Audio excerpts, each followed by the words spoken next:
In part one of this video, we discovered a rule for equivalent fractions. That if we times both parts by the same number, we have created an equivalent fraction. We justified this by chopping up pieces in diagrams. Please watch part one if you need to clarify that.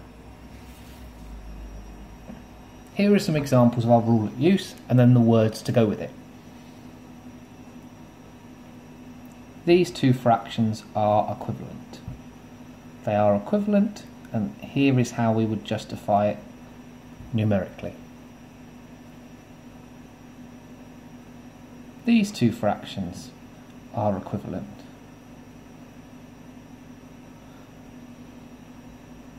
What number links them?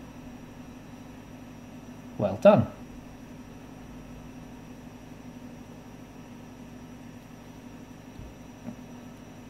Two fractions are equivalent if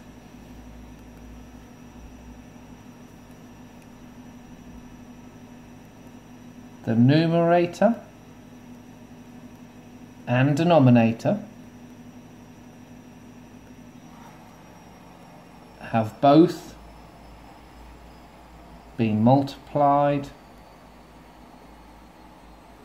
by the same value.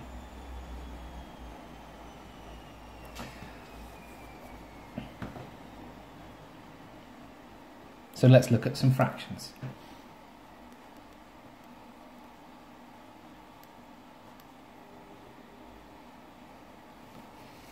Are these equivalent? It says equals here. Let's check. That's multiplied by 4. Is that multiplied by 4? No. That's actually multiplied by 2.5. So they are not equivalent.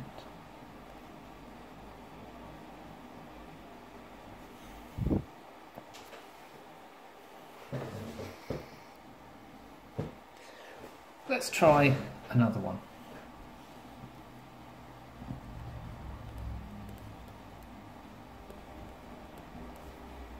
Trickier numbers here. Are these equivalent?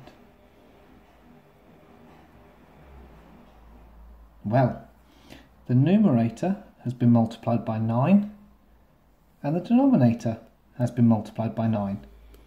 So yes, they are equivalent.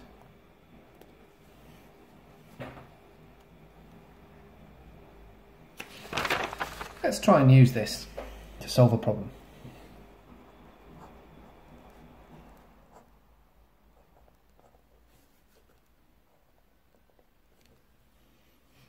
What number goes where the question mark is? So, our rule for equivalent fractions needs to come into play.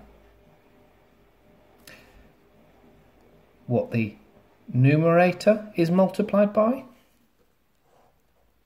must be the same as what the denominator is multiplied by.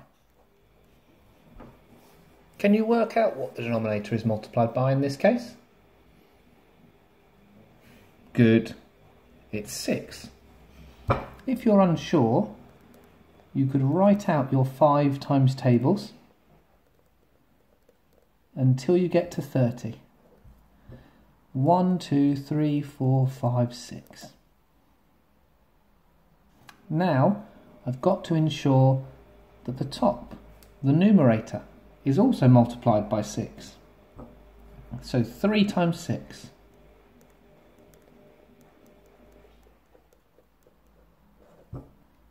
So, the numerator is actually 18.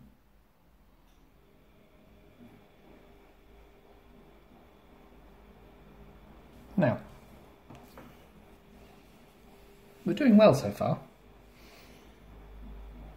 but in a minute we're going to have to tackle a slightly different problem, and that's the following.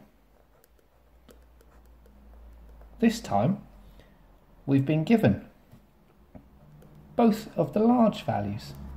And we're going to have to work the problem backwards to work out what the missing number, which I'll call x, is. Now we use the same skill, the same rule of equivalent fractions, but we call it something different when we're making numbers smaller or making them simpler. You may have heard of that term. I'll introduce it shortly.